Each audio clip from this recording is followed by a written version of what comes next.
This podcast is sponsored by nobody. Hey dudes, welcome to Splat from the Past, the only 80s themed horror and sci-fi show where things can get totally radical. Now today I will be welcoming Paul Engemann. You all remember him. He sang the classic song Scarface, Push It to the Limit for the 1983 soundtrack to the Brian DePalma cult classic Scarface. And he also was in the band Device, best known for their classic hit Hanging on a Heart Attack, which Holly Knight sang, and she also co-wrote the song. And then he joined Animotion. Years after they did Obsession, he and Cynthia Rhodes, they both sang on Room to Move, which was a huge hit in 1989. And it's going to be a great conversation today. He is the son of Carl Engemann, who was a music manager for so many great people, including the Osmonds. And he grew up around show business in LA and stuff. And he and his sister Sean, of course, was married to Larry King during the last days of his life. And they had a brother and sister duo for a short time, and they had a regional hit called For Your Love. This is going to be an interesting conversation today because he has, collaborated with Giorgio Moroder, and he has worked with so many great people in the business. It's going to be a fabulous conversation today. Also, special shout out to Suzanne Barnes Engemann, who is Paul's wife, who came on the podcast last month. You all remember her from Girls' Night Out and so many other things. Thank you so much, Suzanne. I really appreciate this. So, here is my interview with Paul Engemann.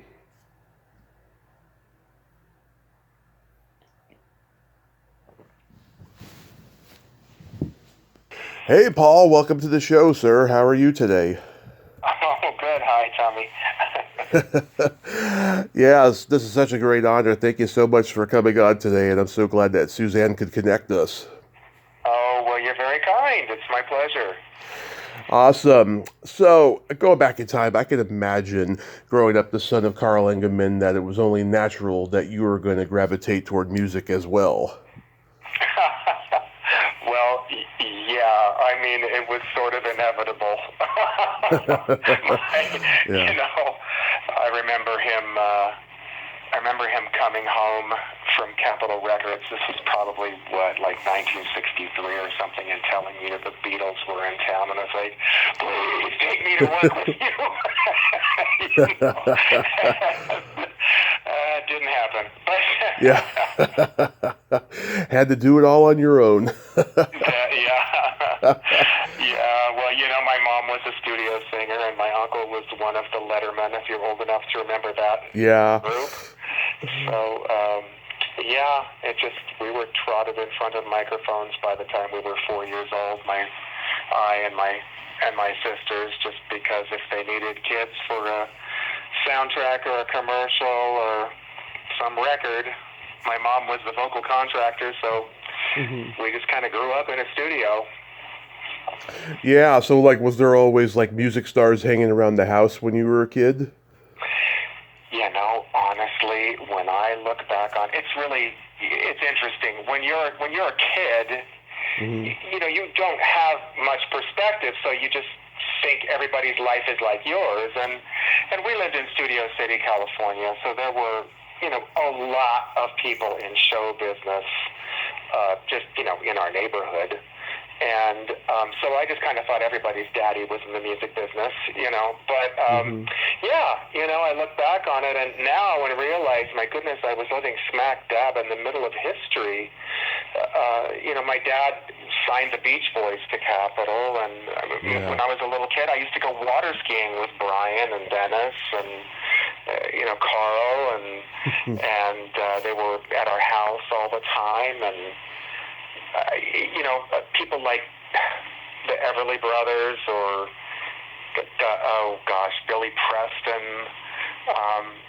so many just huge artists. As a matter of fact, Phil Everly was at our house so much. He was such a lovely man. He went through a period of time where he only wore brown bell-bottom jeans, like for years, and he would give me his hand-me-downs. So I wore Phil Everly's hand-me-downs to junior high. Yeah, lots of big artists through our house constantly. I mean, that signed Grand Funk Railroad and Bob Seger and Steve Miller and so many others. Yeah. Yeah, it's funny. I just talked to Carney Wilson like a few weeks ago. Oh my goodness! Wow. Yeah, she's awesome. Her and I like all the same movies and music. It was a fantastic conversation. Yeah. Well, I knew Carney when she was a little girl. I remember Brian had us over to his house. Yeah. I and my sisters, and he had a studio in his house, and we were doing these are just sort of vague memories, but we were doing some sort of session, and then his little girls were there also, Connie and her sister. But yeah, memories. Yeah. Do you remember the first album you were ever given or bought with your own money? I remember the first pop song that I was ever aware of and obsessed with. My parents gave me a transistor radio for Christmas when I must have been about, I don't know, 5 or 6. It was like a turquoise blue little handheld transistor radio, and they didn't want me to listen to it, at night. They wanted me to go to bed, but I would turn it on and stick it under my pillow. And I was obsessed with the Petula Clark song "Downtown." Oh, yes, classic. So that was my first sort of real, oh gosh, I love this song. Do you remember when she hugged Harry Belafonte on TV? No. That was so groundbreaking for its time. Like nobody in the country expected that. There were like millions of people watching. And what did she do? She hugged Harry Belafonte. It wasn't. She hugged him. Oh well, yeah. How marvelous. Yeah, it had never been done before in the arts back then. It was amazing. Yeah, Petula Clark is an amazing voice. Do you remember the first concert you ever attended? Yeah, it was the Beatles Hollywood Bowl. Oh, yeah. Now I can imagine you were way younger than most of everybody who was there that day. Yes, I was. I was in the single digits, but I remember that you really couldn't hear the music. All you could hear was the screaming. It's like they'd hit a chord, and then it was just like an airplane landing, just screaming. And all these girls were waving their cashmere sweaters in the air and blocking our view. And they had put like a pond in front, a pond with like the waterfall pond or something right in front of the stage to try to keep people from getting to it. But girls were diving into this pond, swimming across, and then getting dragged off by security. Those are some vivid memories from childhood. Have you ever met any of the Beatles? I have not.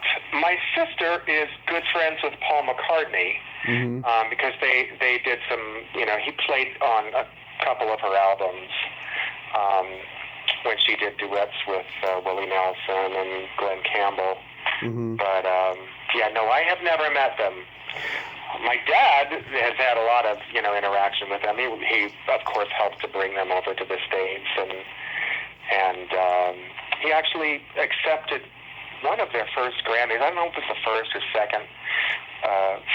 They were in the States when it happened, so he accepted on behalf of them from Henry Mancini, I think, was the presenter. Oh, but yeah. That's awesome. Yeah, did you have a band in high school? No, I actually, in high school, I was in a musical that was it was based around some. It was kind of like from the LDS Church perspective, but wasn't produced by the church. It was produced by a guy named Lex Diazevedo. It was called Saturday's Warrior, and it was a huge hit in the Western United States. And so I was touring a lot. That album went double platinum. People outside of like the LDS Church probably haven't heard of it, but we were selling out 5,000 seat auditoriums for several years while I was going to high school, and I was one of the main characters in that play. Oh, so you did a little bit of acting.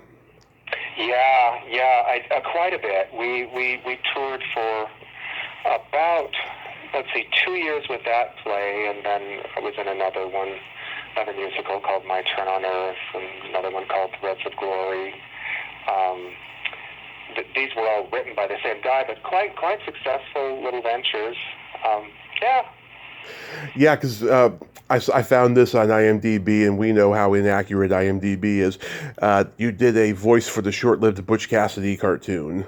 Oh, my goodness. Yeah, so Buddy Bowie, who was the producer for the Atlanta Rhythm section, was the guy that was doing the music for that series. I was managed at the time by a guy named Bob Marcucci. Bob is the guy that discovered Frankie Avalon and Fabian. Oh, wow. There was actually a movie about him called The Idolmaker. Oh, Lovely yeah. man. Ray Sharkey. And I was signed to MGM Records at the time through Mike Curb. And so I'm not exactly sure. The whole venture sort of came through Bob. And he said, yeah, they're going to be doing this, Hanna-Barbera's doing this commercial, and it's about this band, and they solve crimes. Gee, sounds familiar. So we actually, I enlisted, he was looking for some other kids to kind of round out this, quote, band. And so one of my dearest friend at the time was a guy named Cam Clark. Oh, yeah. Who was one of the King family. And now Cam is one of the biggest voiceover artists in the world. Oh, I mean, huge. Yeah, just enormous. But so Cam and his cousin Susanna and my sister Sean and I were the characters. And I remember having to go to Hanna-Barbera on Ventura Boulevard and stand on a turntable that slowly rotated while the animators drew us. So that was kind of a trip, Yeah. And it lasted, I don't know, 1 or 2 seasons. But the music was pretty cool. Yeah. And there was also Mickey Dolenz there, and Judy Strangis, and Alan Oppenheimer. Oh, was Mickey involved with that series? He was. Isn't that interesting? Well, that's because, Mickey was also managed by Bob Marcucci. And we used to bump into each other all the time at MGM Records. So we would sit and visit. I had no idea that he must have been one of the acting voices. He was, for that. Oh, isn't that interesting? Well, you just educated me a little bit on that. Yeah, because after the Monkees, there was a couple of difficult years for him. He got into voiceover for a little bit before he moved to London. I know that about him. Yeah. Well, isn't that interesting? Wow. Show business is such a small business. People think it's this big monolith, but it really is a small world. It is. Especially then, there was no internet. Everybody knew each other in L.A. It's crazy how it's changed now. Well, that really is true. I mean, there's a stunning difference. When I was a recording artist, there was sort of a process. You'd write a song, record it, do some demos, gig, get the attention of an A&R person, and get signed to a contract. I have a daughter-in-law now who's a singer-songwriter. Her name is Ellie Duke. she had the #1 dance record in the country a couple of years ago. She's had a lot of covers from other artists, and but it's just when I look at sort of the process now and how artists get noticed or signed or get the work out, it's just utterly different because of the internet. And in many ways, that's a good thing. In other ways, I think it's harmful. Certainly, streaming has changed the economics of the music business, and I don't think in a good way. Artists aren't really compensated as they should be on platforms like Spotify and other streaming services. Yeah, I agree. And all the fans are spending their hard-earned money on these concerts that they're making their living off of. Well, exactly. And so you go to a concert and it's like $1,600. It's like, who can do that now? Yeah. I know Kiss charges $20,000 for a meet and greet now. Who does? Kiss. Oh, do they really? Yeah. You know that, I don't know, I know you spoke to Suzanne. I don't know if she told you. She used to date, now I'm going to blank on his name, the lead singer of Kiss. Gene Simmons? No. Paul Stanley? Yeah, Paul Stanley. Who also, when I was in a band called Device with Holly Knight, Paul hung around quite a bit because he was good friends with Holly. So I kind of got to know him a little bit, too. She played keyboards on the Dynasty album. Holly did? I didn't know that. Oh yeah. There's I don't know if it's the whole album, but there's a couple tracks that have her on it. I found another obscure thing you did. Ben Loki's A Field So White. Oh, what? Yeah. That's really obscure. Yeah. Oh my gosh. How did you find? Well, probably YouTube, I guess.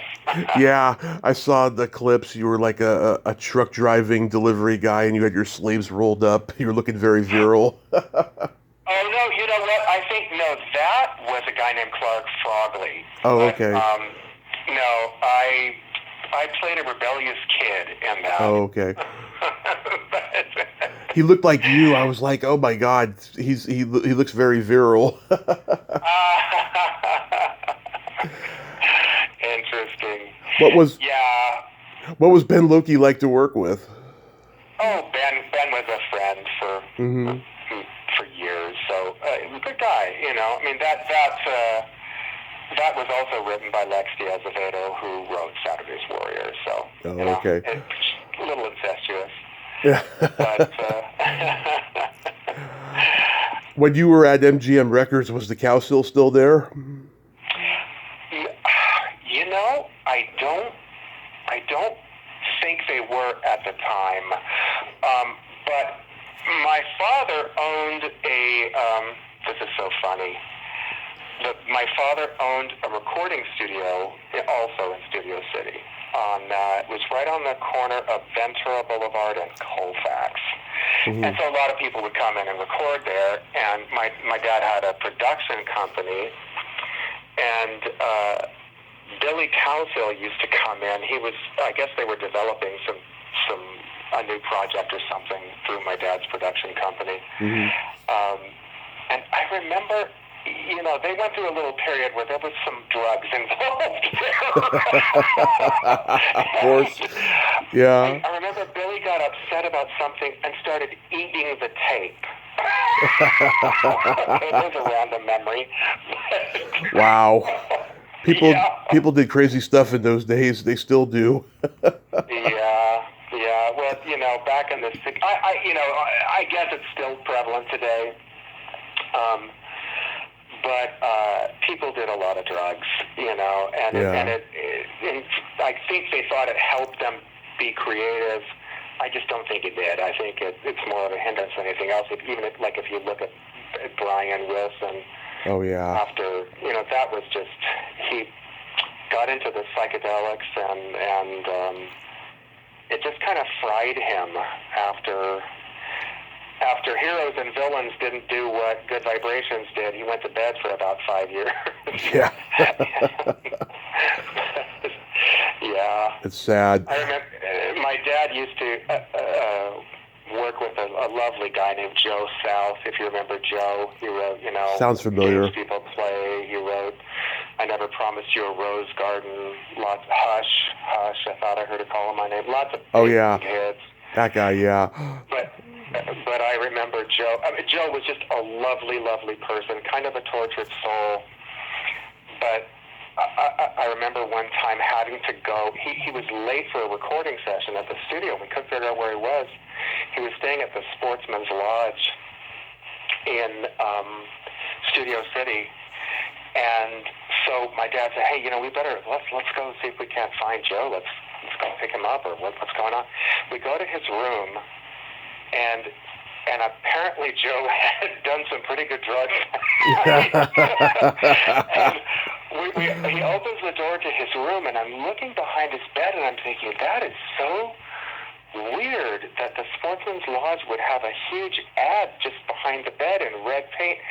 Joe had been up all night with red paint, painting the Sportsman's Lodge logo behind his bed. And then he had all these little bullet points that said, Sportsman's Lodge, bullet point, Sportsman's Lodge, bullet point, not just a home away from home, bullet point, a real head trip. Red paint, professionally painted on the wall. Needless to say, there were some damages paid there. I'm sure. I also remember, just this is another random memory with drugs, but my dad also was really involved with the band, Robbie Robertson. Robbie Robertson and the band. And so I remember he brought me with him. Sometimes he would take me with him sort of as a kid shield, so that he could, people wouldn't act out in front of him, he was a married man, kind of that kind of a thing.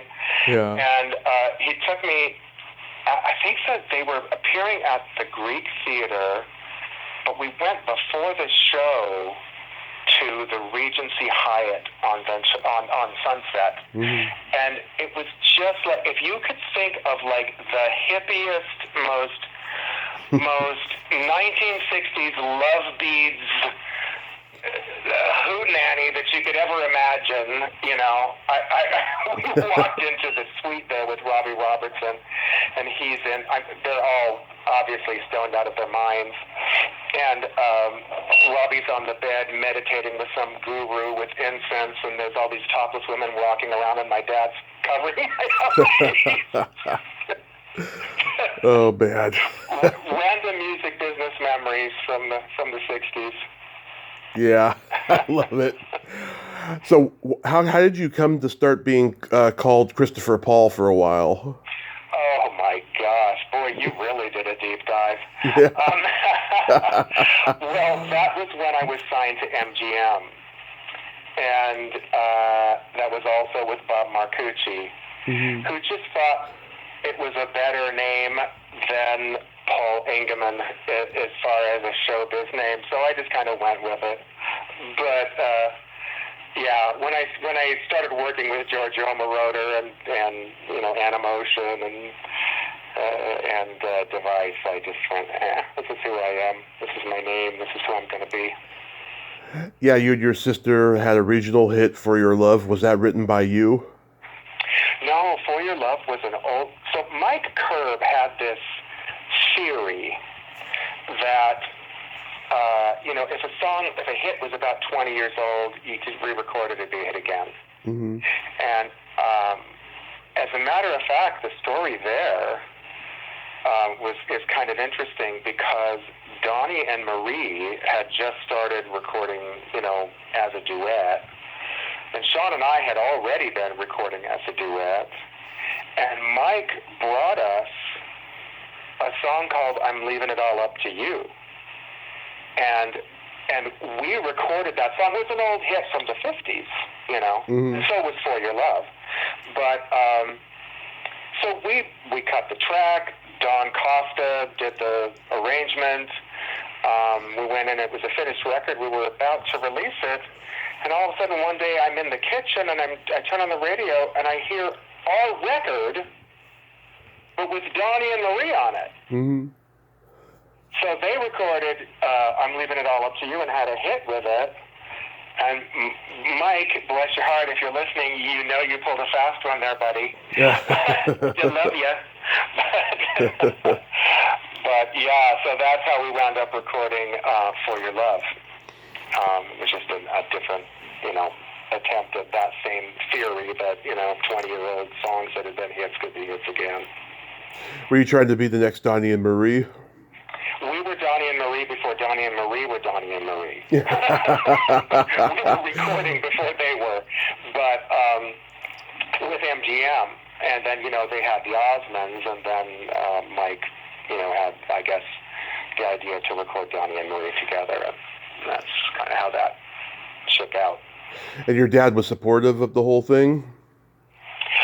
Of which whole thing? You mean my career? Yeah. Well, I'll tell you what's interesting. Mm-hmm. Not at first. At first, he was like, you don't want to be a singer, blah, blah, blah. My uncle, who was a co-owner of the studio that my dad owned, mm-hmm. He and a guy named Danny Jansen, who was a big songwriter back then, mm-hmm. They had done the music for Josie and the Pussycats, another Hanna-Barbera cartoon.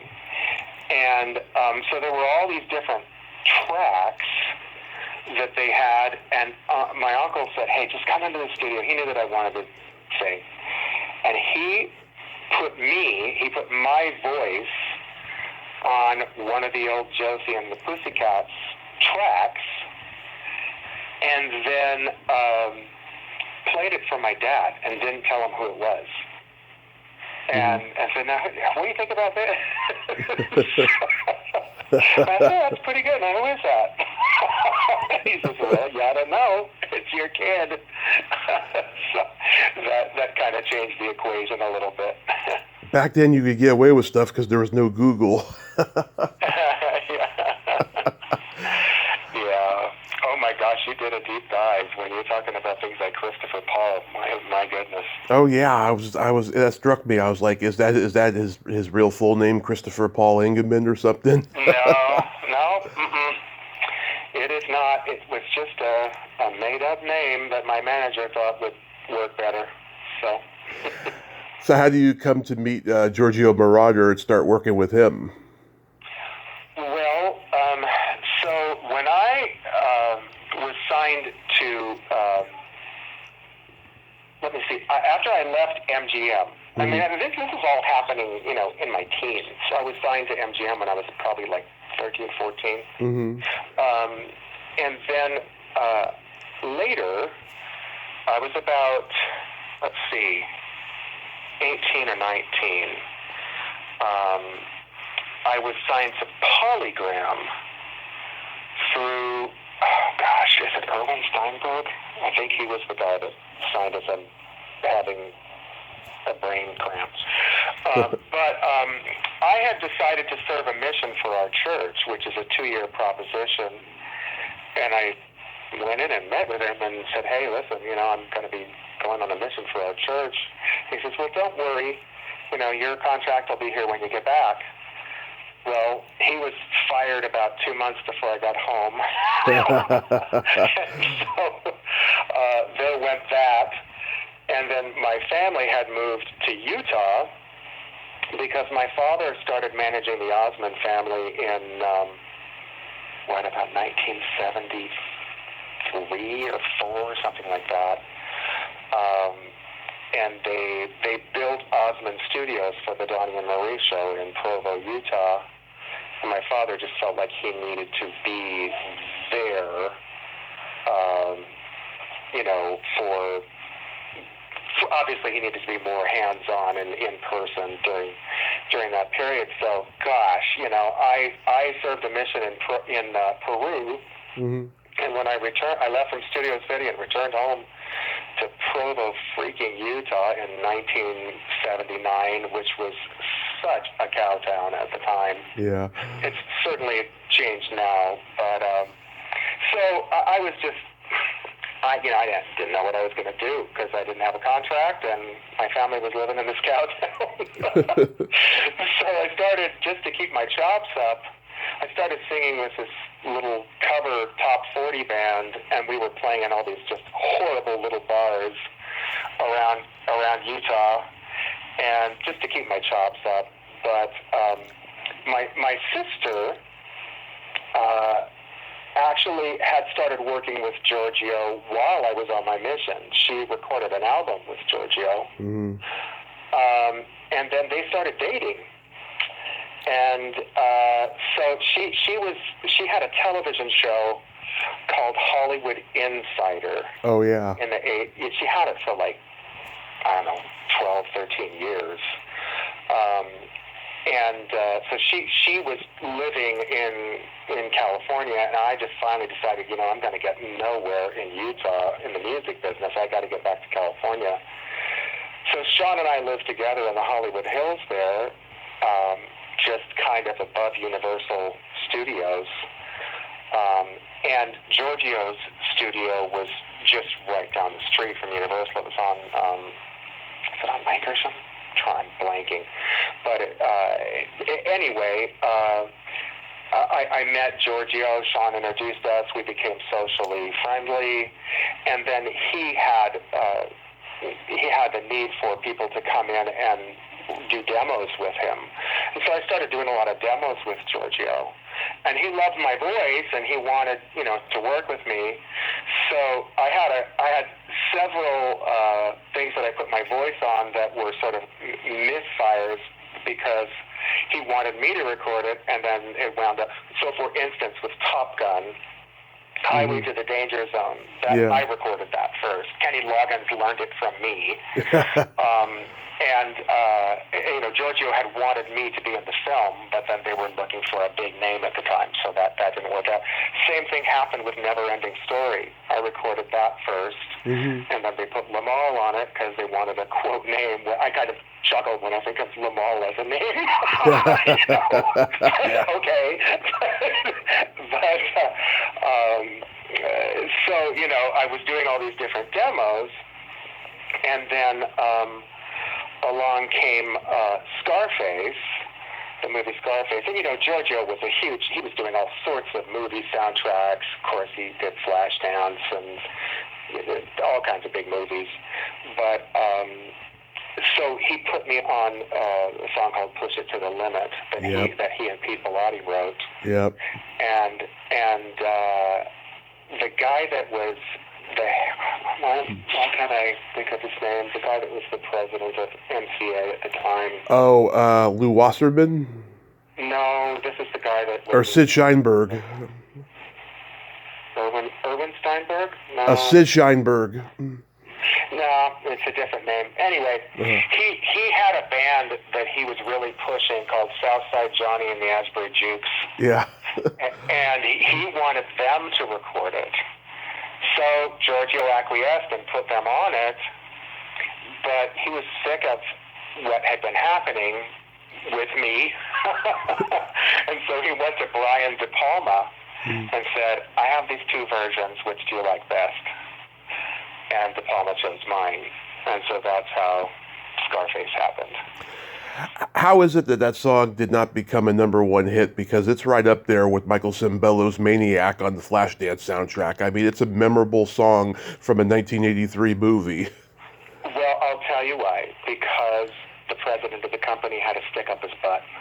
Really? And he was insulted and mad at Giorgio. Because we were supposed to do a video for it. As a matter of fact, I was supposed to go to Fort Knox. They were going to film me dancing on all the gold at Fort Knox, singing "Push It to the Limit," and he just nixed kind of the whole project. Wouldn't promote it. He just was a little biatch. But what's funny is, that song has become iconic. It's like you can't keep a good piece of material down. And it's just in everything And even though I've had, top 10 records with other bands, that's kind of the thing I'm known for, Yeah. It's been in every frickin' video game you can think of. It's been in tons of different movies and series, and so everybody just knows it. It's kind of in the ether. Yeah, I mean, it was on American Dad, I remember. Yeah, God, it's one of those memorable... Stranger Things. It's just, people keep, every year I'll get 2 or 3 phone calls and say, yeah, I just heard your song in XYZ.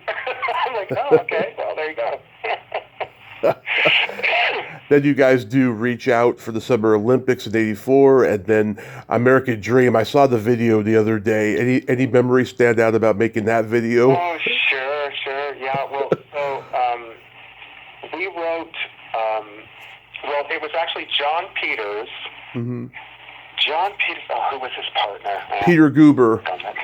Peter Goober and John Peters, that's correct. So they were doing this album it was going to be the official music for the 1984 Olympics. And so I had, a lot of friends that were on that album, like the guys from Toto were also on that. Steve Lukather. I went to kindergarten with Steve and Lukather, and wow. David Page and I used to sing together in the kids group with Jimmy Joyce and Betty Joyce. They were also contractors back in the 60s and 70s. So I knew Dave from that. We were literally children. And then the Porcaros used to play a lot at my dad's studio, like on spec demos and things. So I just knew all of them. And so they were doing a project for that. And so it was kind of a neat idea that, I could do it too with Giorgio. And so, yeah, we wrote a song called Reach Out for the Medal. And that song became a huge hit over in Europe. It was #1 in Germany for 6 straight weeks. And so it was kind of interesting how it happened. The German team, whenever they would, on the news talk about their medal count or anything to do with the Germans in the Olympics, they would play our song, either in the background or featured. And people started requesting it at radio, and it jumped onto the charts at 54, and then in 1 week went from 54 to #4, and from #4 to #1, and then just stayed there for many weeks. Yeah. And so I went over to Germany and toured and did TV and some live shows, and then American Dream was the follow-up of that, which was also released over there in Germany and throughout Europe. Teldec, I think, was the label, and then Shannon's Eyes was the record right after that with me and Giorgio. So I think those were the 3. And that song has also kind of just found its way, around the globe also. Yeah. So, working with the legendary Mike Chapman on the Device album 22B3, what was that experience like? Mike is a genius. There's just no 2 ways around it. I loved working with Mike Chapman. If you're an actor and you have a great director, that director can pull a performance out of you that you might not have given on your own. And it's the same thing with Mike. He is an amazing vocal producer, as well as just his musicality and just his sensibility. But of any project that I've ever done, the one that I'm the most proud of, and the one that I think is the absolutely most timeless, is that 22B3 album. There's not a clinker on that album. No, it's a great album. Yeah, it really, really is. Holly was interesting. Holly was little difficult. Bless her heart. But Mike is just a good guy. I mean, Holly also was a genius. She just was a troubled genius. So, yeah. There you go. I mean, Mike Chapman, had produced Sweet and Tony Basil's Mickey and just so much great stuff. I mean... Oh, gosh, yeah. Yeah, well, Blondie, Blondie, yeah, God. Yeah. A lot of great stuff. And Brian Grant directed the video for Hanging on a Heart Attack. How was that experience? Oh, yeah, we went over to London, and we filmed in a warehouse in London. And I think it was like a 3-day shoot. Mm-hmm. And he's a lovely guy. He's gone on to do enormous things, obviously. But it was a very fun, creative process. It was absolutely freaking freezing in that middle of winter in London. But, very enjoyable experience. I think we were there for a couple of weeks, just kind of working with the record company and doing the video and meetings and things. Then you got to go on American Bandstand. Yeah, well, American Bandstand is kind of it's a recurring theme in my life. Because, first of all, Dick Clark was a good friend of my dad's. Yeah. And as a kid, I would dance on American Bandstand, just kind of as one of the kids on the show, Uh-huh. But then when I met my wife, Suzanne did a commercial for Pearl Drops toothpaste. Nice. Now she's about 3.5 years older than me. Mm-hmm. So she did Pearl Drops was a commercial. This was back in 1972, I think, when she did the original Pearl Drops commercial. And so I was younger at the time. I'm just entering high school at the time. So I'm like 15. Suzanne's already close to 19 and living in New York, and she did this commercial, which ran for 14 years, and it was the main sponsor of American Bandstand. I used to watch American Bandstand with my father because my father would watch it for business, and I would watch it to be a cool kid, and be in the know musically, and so. Suzanne and I had been married for a couple of years, so fast forward to 1987, and we're up in Utah visiting my family, and just for kicks, we thought we'd pull out one of Suzanne's old commercial reels, where she did, wind song commercials and just so many different, I Can't Seem to Forget You, Your Wind Song Stays on My Mind, or Old Spice, tons. She did hundreds of national commercials, and this was back when there were only 3 networks. So you were ubiquitous. You were everywhere if you were that big of a commercial actress. Well, so we saw the reel, and the Pearl Drops commercial comes on, and my dad pauses it and says, Paul, do you remember you were about probably 15, 16, and we were watching American Bandstand. You had gone into the kitchen to get something. He said, and that commercial came on. This commercial came on, and I called you into the den, and I said, Paul, see that girl right there? That's the kind of girl you should marry. And I had not remembered that until he said it, and then I vividly remembered it, and every hair on my body stood up. It was just the freakiest thing to think about. Married that kind of girl. I went and found her and married her and didn't even know that's what I did. Talk about the universe speaking, you know? So there's that sort of connection to American Bandstand in my life. But yeah, we did the show. It was fun, and there was that connection with Dick and my father. And, yeah. Yeah, kind of full circle. Danced on it. Got married because of it. Appeared on it. So when I was 11, VH1 The Big 80s became popular, and I'd stay home. I'd stay home from school and watch it in the morning. And I remember all the Animotion videos. I loved them all. So did you know the band before joining them? No, I didn't. Of course, I was aware of them. But,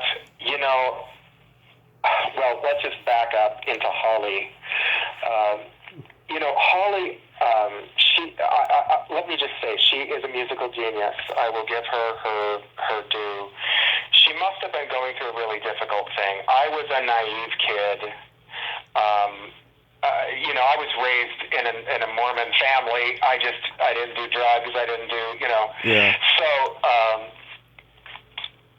I just kind of was who I was, and I knew that Holly, used, smoked dope and stuff, is whatever, and that didn't bother me. But I remember I was with after we had finished 22B3, and I was out to lunch with Holly and Mike Chapman and Rod Stewart. Nice. We were at La Dome. Now, when I was recording the album, Holly was very volatile. You never knew which version of Holly you'd get. Yeah. You'd either get fun Holly, kind of cranky, bitchy Holly, or just an absolute monster. And so I'm sitting at the table with Rod and Mike and Holly keeps disappearing into the bathroom. And I'm not thinking much of it. And then finally, Rod goes, "Yeah, Holly, we don't know what you're doing." and I just kind of went, "Oh, now I get it." It just all made perfect sense all of a sudden, my whole experience with Holly. But yeah, I'm sure she's a different lady now. But that explained a lot. She sounds about the same. I tried to get her on here in 2020, and she said maybe when my book comes out. Well, the book comes out, and I try really hard to get her on here. I'm sending emails like every other month or something, and she's doing all my friends' podcasts. And one of our mutual friends tried to connect, and it still didn't happen. And then she blocked me on social media, so I was like, forget it. I don't need to talk to her. Yeah, let me tell you, Holly just was not a nice person. Yeah. When I was working with her, now she could have changed. She was absolutely cruel to Suzanne, who is like the nicest person in the world. I believe she just felt threatened by Suzanne.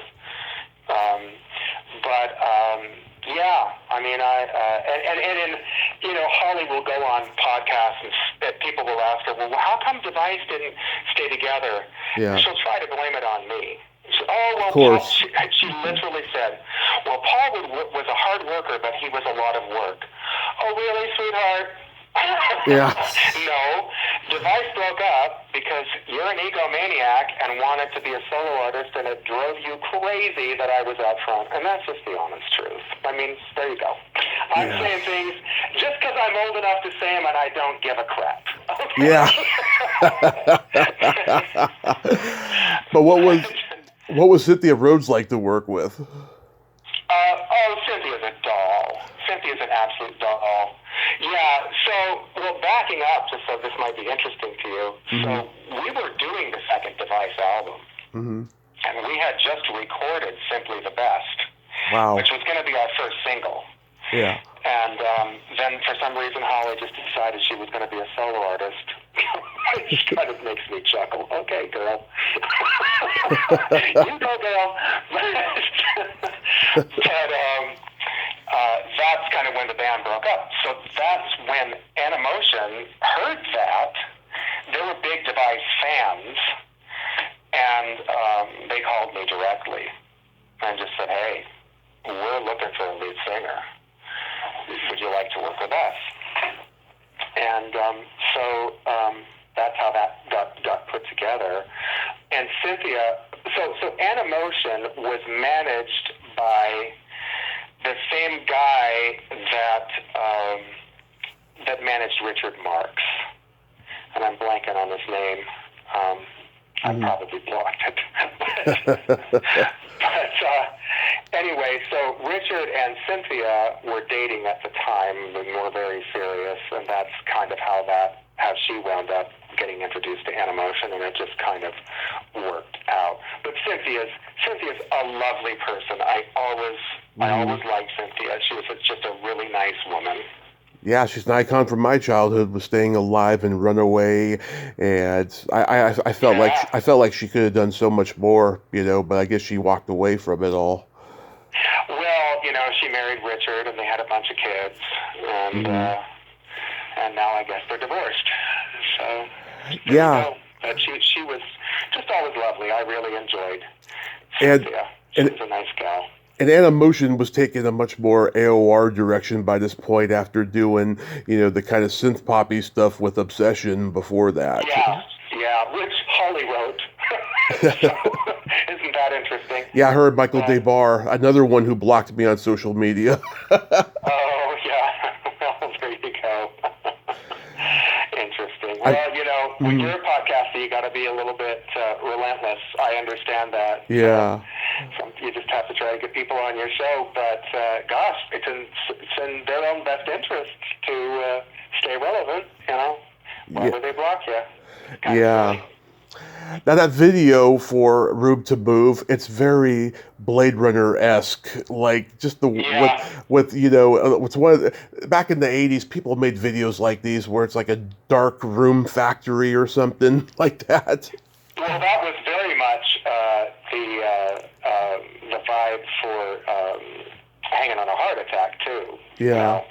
Was kind of like Road Warrior, Blade Runner. That sort of feel. Yeah, that was a very 80s thing. But yeah, that was filmed at a power station in LA somewhere. I forget exactly where. Yeah. So you've been very busy being an entrepreneur over the years. You and Suzanne had the design company and so forth. What do you got going on these days? Well, I've been in network marketing full time for 20 years now with a couple of different nutritional companies. So that's been keeping me quite busy. But they still trot me out every once in a while. I just got back from Paris. It was a fun thing. It was the 40th anniversary of Reach Out for the Medal, and I got a call from a charity called Sports for Peace, and they were doing a huge kind of an Olympic event at the Georges Cinq in Paris, and it was honoring Michael Phelps and Carl Lewis. If you're old enough to remember Carl from the Olympics, big track star. Michael Phelps is the most, he's won the most medals of any human being ever, gold medals and medals altogether. And who else was there? Well, it was just a bunch of Olympians, but they called me and asked me to come and sing Reach Out for the Medal for the 40th anniversary, and so I did that and American Dream at this gala there. So we were there, Suzanne and I, they flew us out in August, and we just had a lovely time. So once in a while, still doing the music. Are you going to write a memoir? Because you got great stories. Oh my goodness, I don't know. Who'd be interested? You'd be surprised. Everybody writes memoirs now. Yeah. I don't know. I doubt it, but we'll see. I mean, even I am, and I got to get back to mine. It's been a while, but yeah, everyone's doing it now. It's starting to become the thing, Well, maybe I should. Yeah. What was it like having Larry King as a brother-in-law? Well, Larry was an interesting guy. It was just kind of crazy. Sean dated everybody, I mean, Sylvester Stallone really wanted to have a baby with her. And he says, just have a baby with me, and she's like, he says, I'll take care of you. And she says, yeah, and that would make me a what? Yeah, she dated all the good-looking guys, but she never married any of them. So she called my mom, and I love Larry. He's of course I have two nephews that are Larry's children. Mm-hmm. And then my mom said, well, honey, you had to kiss a lot of princess to find your frog. Yeah. Which made me chuckle. But Larry was just an absolute legend, obviously. Yeah. And, just a terrific. I don't know that there's anybody better at interviewing people. He had a knack for just being interested. And I think his genuine interest, he would just be, like if he was talking to a plumber, he would want to know, what got you into plumbing? What was it that got me? He was fascinated as if he was talking to a nuclear physicist or some big movie star. And I think that's what sort of gave him his magic. Larry was a member of my family for, 26 years until he passed away. Yeah. And, we miss him. He was one of those guys I thought was going to be around forever because he had been around forever, and just he was just an amazing interviewer. He's one of the greats. And I just remember driving. My wife and her parents lived in Arizona, and so when we drive over there to visit them for Christmas or whatever, I always remember Larry being on the radio. He had a radio show also.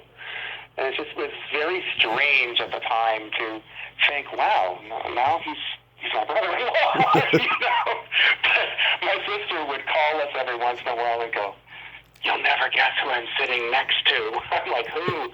Yasser Arafat. Like, okay.